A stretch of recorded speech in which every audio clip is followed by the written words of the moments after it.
பூரி செய்வதற்கு மாவு பிசைய போகிறோம். 1/2 கிலோ ஆஷிர்வாத் கோதுமை மாவு எடுத்திருக்கேன். தேவையான சால்ட்டு ஃபஸ்ட்டு அப்ளை பண்ணிப்போம். சால்ட்டை போட்டுட்டு மாவை நல்லா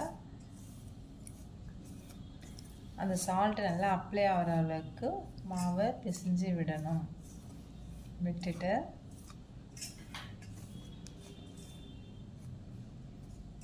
எதுவுமே இதில் சேர்க்க வேண்டாம். அப்படி இருந்துமே நீங்கள் பூரி எந்த அளவுக்கு உப்பி வரும்ன்றதை பாருங்கள். ஆயில், நெய் எதுவும் சேர்க்க வேண்டாம். சால்ட்டு மட்டும் சேர்த்துட்டு தேவையான அளவு தண்ணி விட்டு இந்த மாவை நல்லா கெட்டியாக பிசைஞ்சுக்கணும். சப்பாத்திக்கு பிசைகிற மாதிரி பிசையக்கூடாது. பூரிக்கு எப்போவுமே நல்லா கெட்டியாக இருக்கிற மாதிரி பிசைஞ்சுக்கணும். தண்ணி நிறைய விடாமல் கொஞ்சம் கொஞ்சமாக விட்டு அதுக்கேற்ற மாதிரி தண்ணி விட்டு தெளித்து பிசைஞ்சுக்கணும். லைட்டாக இந்த மாதிரி தண்ணி தேவைப்படுறப்ப தெளித்து நல்லா டைட்டாக இருக்கிற மாதிரி கோதுமை மாவை பிசைஞ்சுக்கலாம்.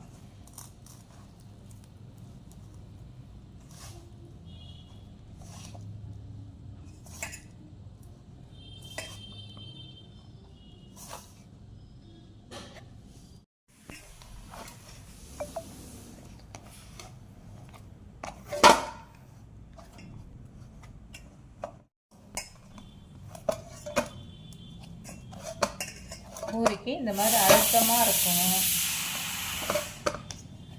அது நல்லா பிசையும் போது பார்த்திங்கன்னா மாவும் அழுத்தமாக இந்த மாதிரி இருக்கணும். இந்த மாதிரி கோடு கோடாக இருக்காது. அந்த அளவுக்கு நல்லா மாவு மழன்னு பிசைஞ்சு ஒரு 10லேருந்து 20 நிமிஷத்துக்கு ரெஸ்ட்டு விட்டு மூடி வைக்கணும்.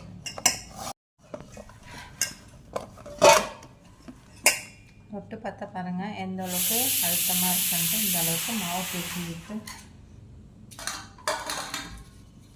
தட்டு போட்டு மூடி ஒரு 10லேருந்து 20 நிமிஷம் ரெஸ்ட்டு. இப்போது விரிச்சிக்கலாம். பூரிக்கு விரிக்கும் போது இது இந்த பூரியோட அந்த மனையும் சரி இல்லை இந்த இதுவும் சரி நல்லா சுத்தமாக இருக்கணும். ஏன்னா விரிசல் விழக்கூடாது. ஓட்டெல்லாம் விழுந்ததுன்னா எண்ணெய் குடிச்சிடும்.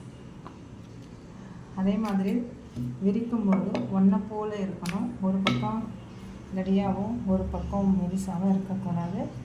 ரொம்பவும் மெலிசாக இருக்கக்கூடாது. அதே சமயம் ரொம்பவும் தடியாக இருக்கக்கூடாது. ஒரு கரெக்டான பதத்தில் தட்டுக்கணும்.